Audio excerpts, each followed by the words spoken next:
Այսօր ապրիլի 3-ին դեռ շարունակում է անհայտ մնալ։ Գյումրիում ընդդիմադիր ուժերը լիարժեք համախմբված են, թե ոչ, ինչ սցենարով Գյումրին քաղաքապետ կունենա կամ արդյոք կունենա։ Մինչ մամուլում շրջանառվում են տարբեր տեսակետներ արտահայտող տեղեկատվություն, վերհիշենք վերջին 20 տարում Գյումրու ֆավորիտ ղեկավարներին տարբեր ընտրություններում հավաքած ձայների բաշխվածությամբ։ Եվ այսպես 2005 թվականին, երբ ընտրողների թիվը 119,091 էր, թիմ ընտրություններին մասնակցել է այդ թվի 37,58%-ը կամ 44,756 մարդ, որից 23,350-ը ընտրել է Վարդան Ղուկասյանին, 17,238-ը Մարտին Սուքիասյանին։ 2008 թվական Գյումրին գնում է ընտրության 120,905 ընտրելու իրավունք ունեցողներով, որից քվեարկում է 42,89%-ը կամ 51,853 մարդ։ Ըստ այդմ 31,180-ը ընտրում է Վարդան Ղուկասյանին, 19,905-ը Մարտուն Գրիգորյանին։ 2012 թվական Գյումրին ընտրություններ է անցկացնում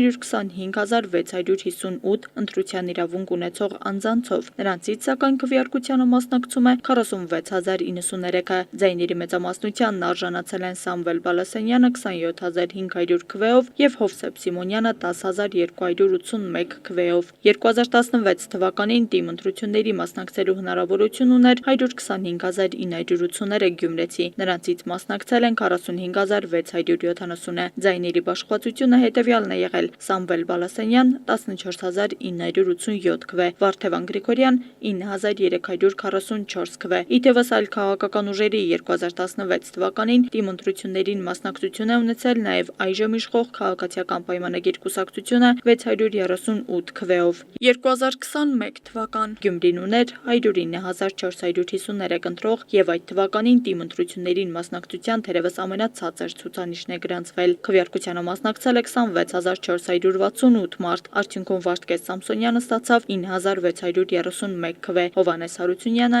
7,786 ձայն։ Գյումրիի մեր օրեր 111,271 ընտրության իրավունք ունեցող անձանցից ընտրել է 47,434-ը, որտեղ Սարիկ Մինասյանը ստացել է 17,188 ձայն, Վարդան Ղուկասյանը 9,727 ձայն, Մարտուն Գրիգորյանը 7,380 ձայն։ Նշենք, որ իշխող Քաղաքացիական պայմանագիր կուսակցությունը թիմ ընտրություններին մասնակցում է սկսած 2016 թվականից, համապատասխանաբար նաև 2021 եւ 2025 թվականներին։ Աստղիկ Խաչատրյան, Հայկ Կապրելյան, այսօր։